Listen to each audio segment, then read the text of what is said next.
Welcome to a video on the standard normal distribution. A normal distribution is generally referred to as a bell-shaped curve, and you'll see at times that that's how I refer to them, as a bell curve. The formula comes from the normal, from the probability density function given e to the minus a half z squared over the square root of 2 pi. Now you do not need to know this, but it is in the syllabus in regards to how you actually calculate the scores using trapezoidal rule, or how we actually find the area under the curve or prove that it's a probability density function. We use z instead of x for when it's a normal distribution or a standard normal distribution. That's capital Z instead of capital X, and lowercase z instead of lowercase x for its values. So the PDF is phi of z. So when we have a look at it and we want to just prove particular points, so we sub in for the z values, so it's a z-axis rather than an x-axis. And when you sub in 0, you get 0.4, and of course that is the value on the y-axis or the phi z-axis. When you sub in 1, it's equivalent to 0.24. This is reflected in that at 0 you have a global maximum and you also have the mode. It will also turn out to be the mean when we have a look at our data. The points of inflections are each one standard deviation, so a z-score is a standard deviation from the mean. So that's that 0.24 on the that we calculated on the y-axis or the phi z-axis. The z-score can go from minus infinity to infinity, but when we have a look realistically, it maxes out at about minus 3 to 3. But it can, in theory, because that axis, that bell curve goes to infinity on either side. So why is it a PDF? The graph is above the z-axis, so f of x or f of z is greater than 0, and minus 1 to infinity is equal to 1, so the integral. That's what you need to prove that it's a PDF. We're going to prove the integral using trapezoidal rule. There is no way you would be asked to do it otherwise. So we're going to estimate using 9 function values between 0 and 4. I'm going to double it so that we get the estimated area from minus 4 to 4.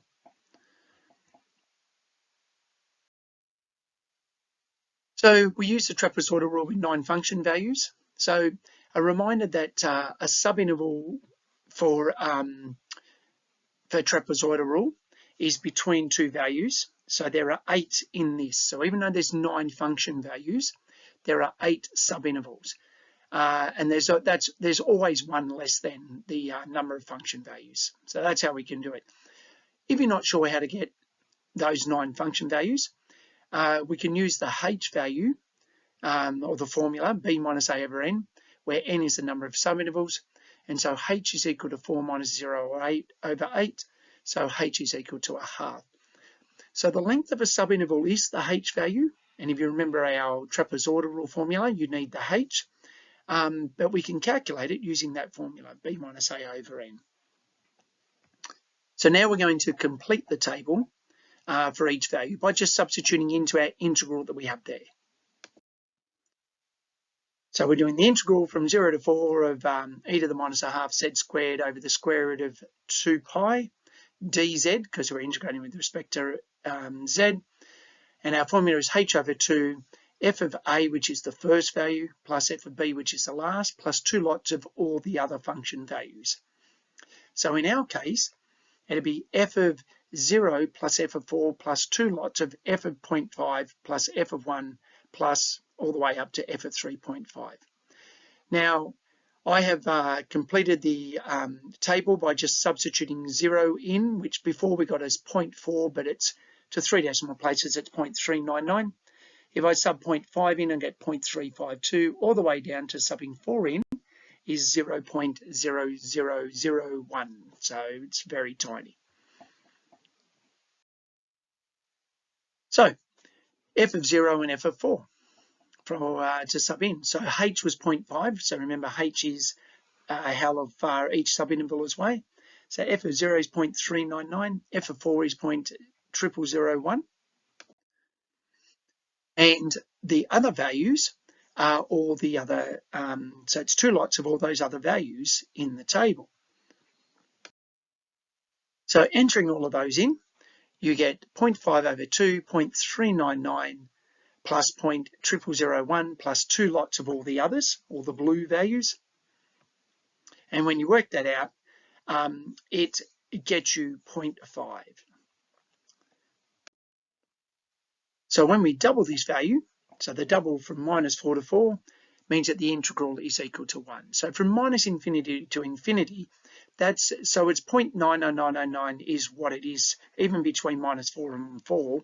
So it will approximate or approach 1. The mean of this is 0, and the variance, so remember the variance when we calculate it, is 1, hence the standard deviation is also 1. Because the standard deviation is the square root of the variance. So the CDF is usually denoted by uppercase phi of z, which is the uppercase version of the lowercase phi of z. And it's the area under the curve from minus infinity to the z value. So for example, the one here is somewhere between 0 and 1. It calculates the probability for a z-score between two values. So we're going to use the table below.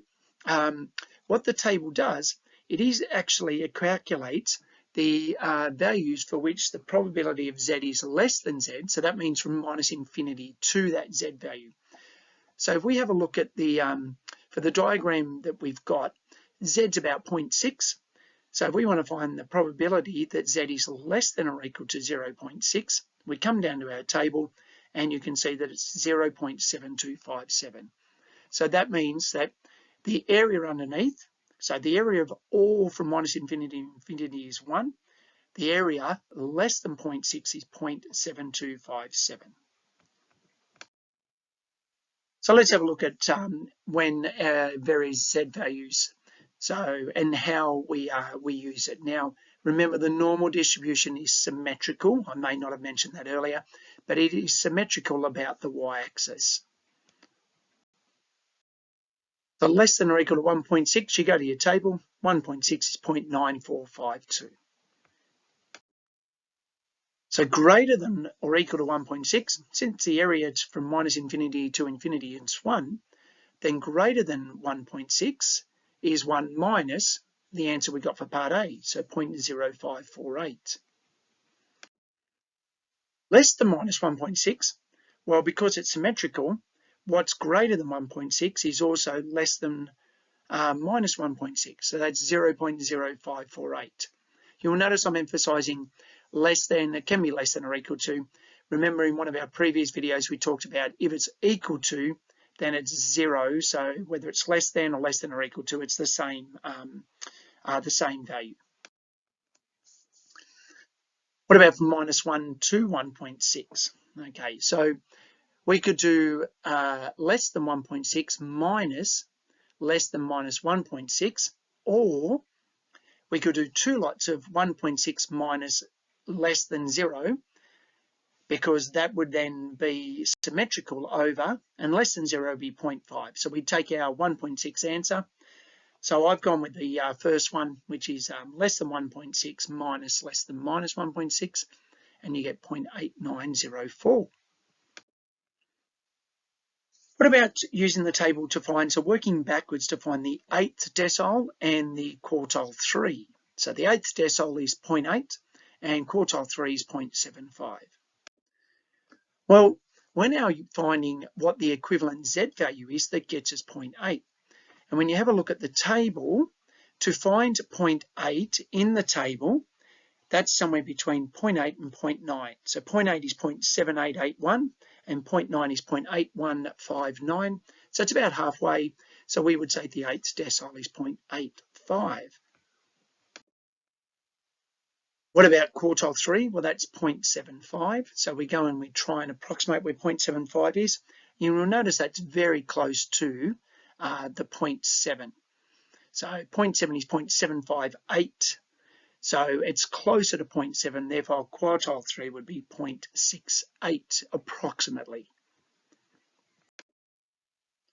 Now, that's great with the table, but the standard course only looks at the empirical rule. So they don't use a table. They use the fact that approximately 68% is between -1 and 1, approximately 95% is between -2 and 2, and approximately 99.7 is between -3 and 3.